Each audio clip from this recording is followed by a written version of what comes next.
Hello guys, welcome back to my channel. আশা করি তোমরা সকলে ভালো আছো আর আমিও খুব ভালো আছি। তো এটা দীঘার লাস্ট ভিডিও। তো সেদিন সন্ধ্যাবেলায় আমরা গেছিলাম জগন্নাথ মন্দির দেখতে। আমরা 6জন গেছিলাম দীঘা বেড়াতে, 6জনাই গেছিলাম।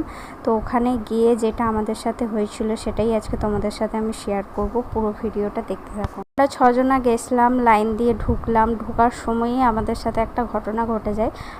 আমাদের সাথে একটা দাদা গেছিলো, ও দাদা একটা ক্যামেরা নিয়ে গেছিলো ছোট, সেই ক্যামেরাটা নিয়ে ঢুকতে দেয়নি।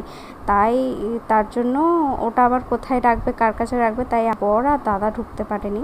ওরা দুজন বাইরে দাঁড়িয়েছিল, ওদের ঢুকতে দেয়নি। আর আমরা 4জনা ভেতরে গেছিলাম।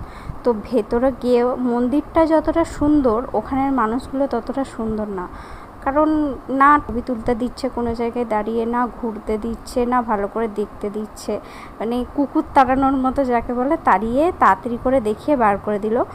মন্দিরটা খুবই সুন্দর, খুবই সুন্দর। মানে গেলে ওখানে মনে হয় যে অনেকক্ষণ ধরে দেখি, জায়গাটা ভালো করে দেখি। কিন্তু ওখানকার মানুষ যারা গার্ডে থাকে, তারা একটুও ঠিক করে দেখতে দেয়নি আমাদের। তো আমার তো ওখানকার মানুষগুলোকে একদমই ভালো লাগেনি, কিন্তু মন্দিরটা খুবই ভালো লেগেছে, খুবই সুন্দর।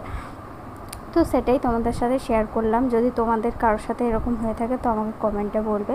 তো আমরা এখন চলে এসেছি সবাই মিলে প্রায় জগন্নাথ মন্দিরটা ঘুরতে। কিন্তু দুঃখের বিষয়, আমরা সবাই গেছিলাম বিশেষ কারণ হচ্ছে জগন্নাথ মন্দিরটাই দেখতে, কিন্তু ওখানে আমার বরই যেতে পারেনি।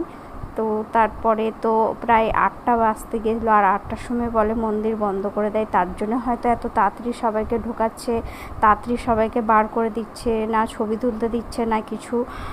আর কাদের সাথে এরকম হয়েছে জানি না, কিন্তু আমাদের সাথে হয়েছে। কিন্তু মন্দিরটা খুবই ভালো লেগেছে। তোমরা যে যাবে বলছো যেতে পারো।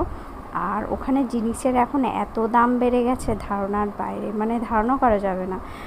হোটেল ভাড়া বলো, খাবার দাবার বলো, যে কোনো জিনিসেরই মানে এত দাম তোমাদের বলে বোঝাতে পারবো না। তোমরা এলেই বুঝতে পারবে। কারণ এর আগেও আমরা 2বার দীঘা গেছিলাম।